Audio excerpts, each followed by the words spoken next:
Welcome to AVP's Orville Chats, a podcast for the fans by a fan. Thank you for listening and hope you enjoy. Episode 1, a new dramedy called Orville approaches. Hi guys, my name is Lisa Victoria Parker, but you can call me AVP. In case you didn't know, I am a huge Orville fan, and this podcast is basically a gift from a fan to others in this amazing community, specifically the other fans in this community.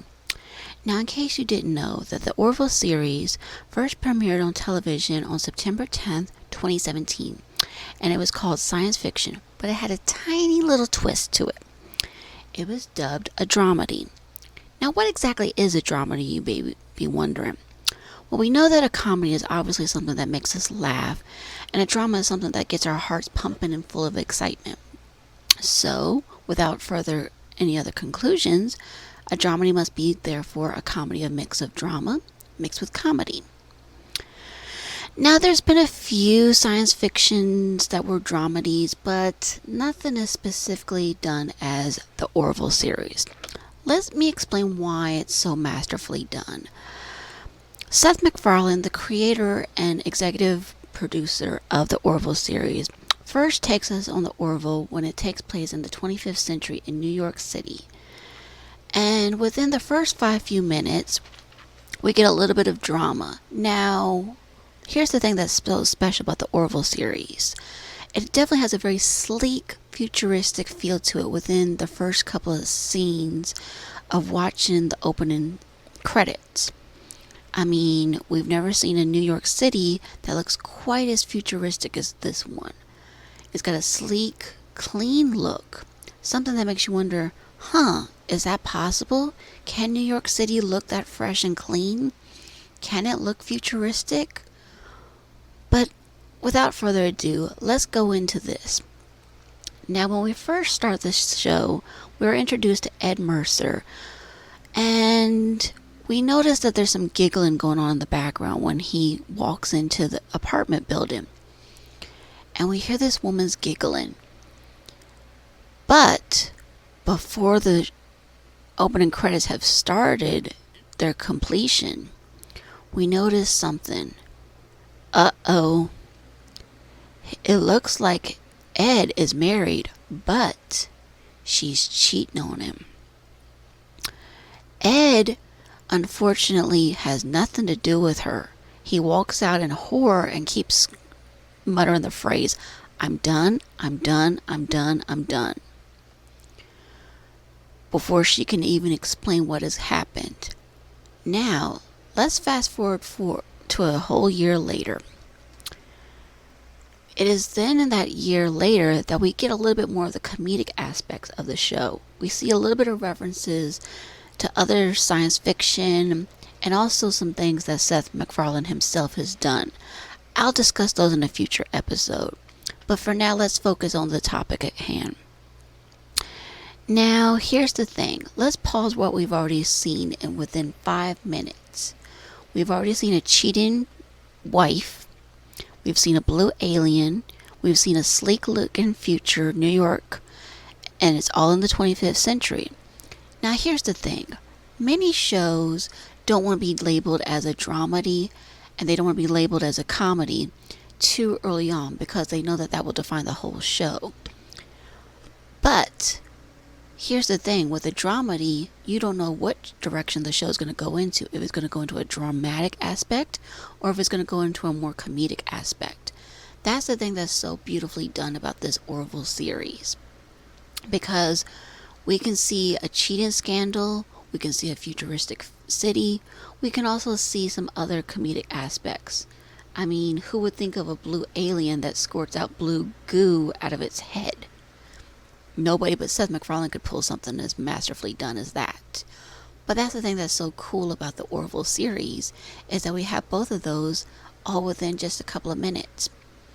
Now, as the series progresses, we see more and more of these kind of references show up more and more. We'll see some more dramatic aspects where we have to deal with the gender changing of a baby alien from a race that we've never heard of.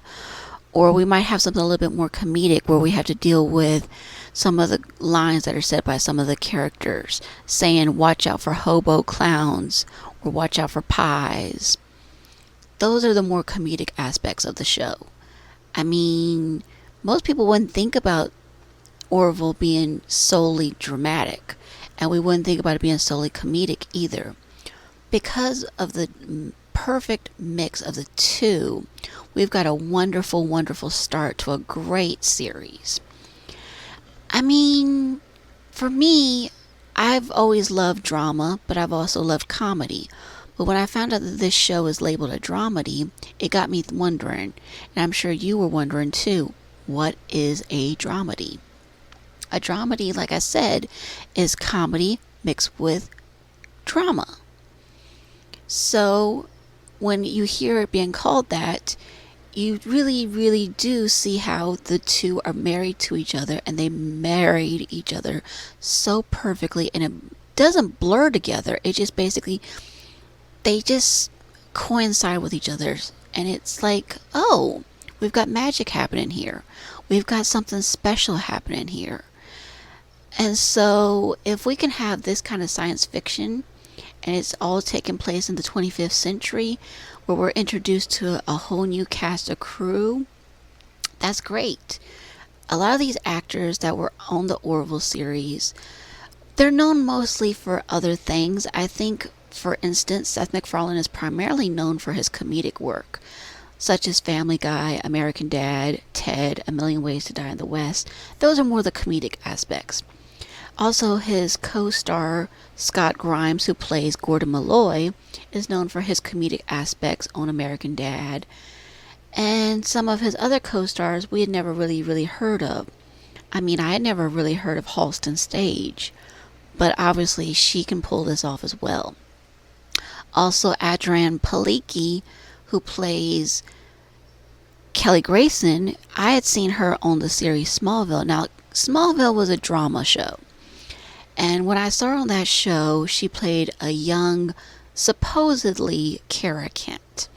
And when I see her in this role, it's like Kelly is not dramatic all the time, but she's not always comedic all the time either. So she marries those two well as well. Also, we got Penny Gerald Johnson, who plays Dr. Finn. She marries her two roles perfectly well as well. I remember her on Deep Space Nine, and her role was a little bit more dramatic. So for her to have that mix of comedic aspects and drama again goes perfectly. Jay Lee, who plays John Lamar, he is normally known for his animation that he did on Family Guy, and he did a couple of voiceover parts on Family Guy, and I think he did some on American Dad. But like I said, no one actor is known for both the dramatic and the comedy.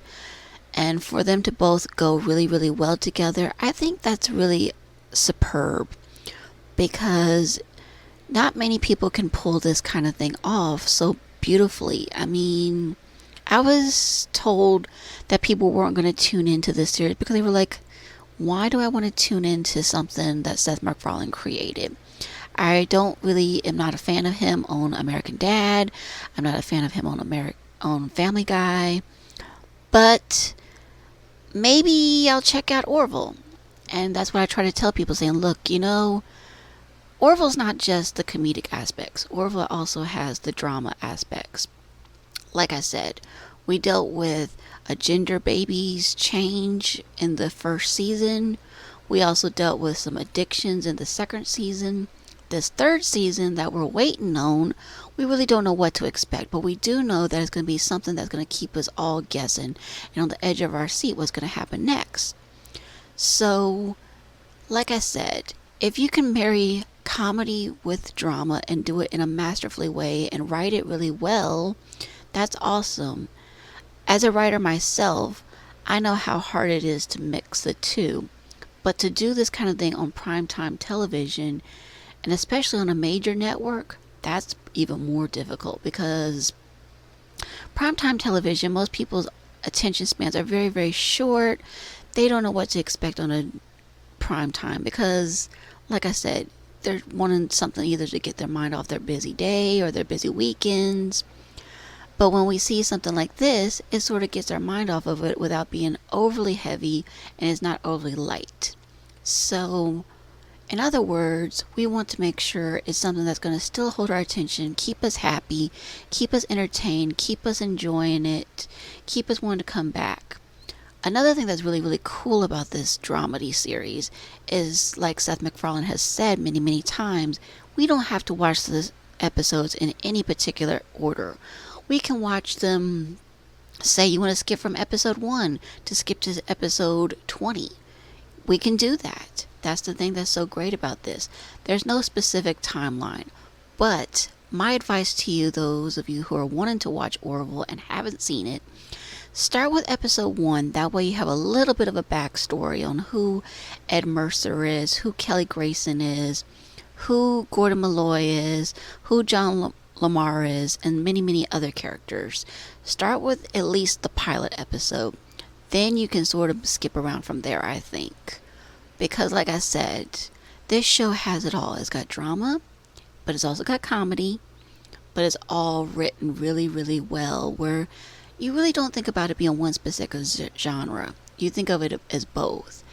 Because I've had friends that tuned in and said, you know what, I was a little bit skeptical. I wasn't sure. I didn't know what to think because I really am not into science fiction like you, AVP. I love science fiction in my own way, and I'm sort of stuck in my own little box, so to speak. But I'm willing to give it a try, and you know, they may not be a huge fan like myself, but they're willing to try it and say, okay, we got something new, we got something different. Okay, sure, why not? And even my own mother, who's not a huge Orville fan like myself, but she can recognize the characters and say, okay, I know who that is, I know who that is. And some of it will make her snicker a little bit. Obviously, she's not the fan that I am, where I will laugh and joke and then start re-quoting the lines over and over again. But you know what? That's the thing that makes this show so special, that we can all tune in episode by episode, whether it's from episode 1 to episode 20 to episode 1 to watching episode 2. So basically, my advice to you, if you guys are interested in something that's going to make you laugh but also keep you on the edge of your seat, check out the Orville series, because it's definitely a new kind of dramedy out there. It's not like other science fictions out there. I mean, I love science fiction myself, but this one, it marries so well, it merges so beautifully, that it definitely really, really is worth your watching. It's something that you can tune in. I mean, I've seen these episodes multiple times, and I'm so in love with this so much that I really, really, really cannot stop watching it. And I recommend it all the time to people. I'm sure it's almost sickening, but you know what? I don't care. It's the special show. It's something worth seeing. But I'm glad you guys also feel the same way in many, many ways, because without the community, we wouldn't be able to enjoy the things and say, hey, I like this part, I like that part, or I didn't like this part. Now, does that mean I like every single episode on the series? Absolutely not. There's going to be parts of the shows that I'm not going to like. But like I said, by and large, 9 times out of 10, I'm going to tune in. I'm going to love the episodes. It's not just because of who the cast and crew are. They're awesome too, but it's also because the writing's done well, the music's done well, the costumes are done well. It's all done well. I mean, this team of actors, crew members, so many people in this amazing community, they do an amazing job. I mean, that's just understating what they do, because I've spoken to some of them. In case you guys didn't know, I have actually spoken with them, and I've actually interviewed a few of them on my own YouTube channel. And you know what, that it was so cool to find out, you know what, they have the utmost love and respect for their show creator, Seth MacFarlane. And according to the book The World of Orville, that was written by Jeff Bond, which I highly, highly recommend that you guys check out if you haven't checked it out. But basically, according to the book, Seth MacFarlane had this idea of creating a science fiction show for ages, and he didn't know how he was going to do it. But when he pulled it off, like I said, he pulled it off masterfully. it really, really shows that Seth MacFarlane really, really loves science fiction, and he really, really wants to share that love of science fiction with all of us. And without that love, we wouldn't have a brand new series called Orville.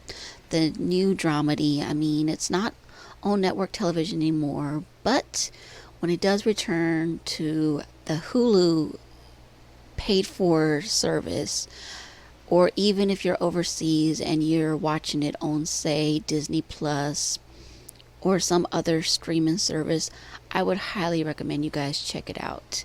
And if you guys can get the DVDs, that's great too. Check that out. I would really, really recommend that you do it, because it's really worth your watching. Because one of the things that's so special about this dramedy that I'll point out is that it's so cool that you can lose yourself for about maybe an hour watching a single episode, and it doesn't feel like it's been a single hour. I know I have tuned in many, many times, and I literally just lose myself in the story, and I just really don't think about the time until afterwards. I go like, oh, was it really that long? So that's the thing that's so cool about Orville, this dramedy. But I want to thank you all so much for listening to this podcast. I really, really appreciate you guys' love and support with this. If you're new to me, basically, like I said, my name is Alicia Victoria Parker. But for this podcast, I will be going by AVP. And this is basically just my podcast saying, hey, this is a love for this community by a fan who's saying, hey, this is my love story and love gift for you guys to give you some insights. So I'll be doing these episodes at least twice a month, hopefully, if all goes well. But like I said, these episodes are basically going to be talking about things that I've discovered about the show, things that I've learned from other fans, insights that I'm willing to share with all of you. But until the next episode, this is AVP signing off. I will give you a little bit of a teaser for the next one. The next one is going to be discussing about how old wounds and how they can seem fresh and new, even though they are called old. So stay tuned for the next episode, guys, and I appreciate you guys checking this podcast out. And my name is Alicia, or AVP, signing out. Take care and have a wonderful rest of your day. Until next time.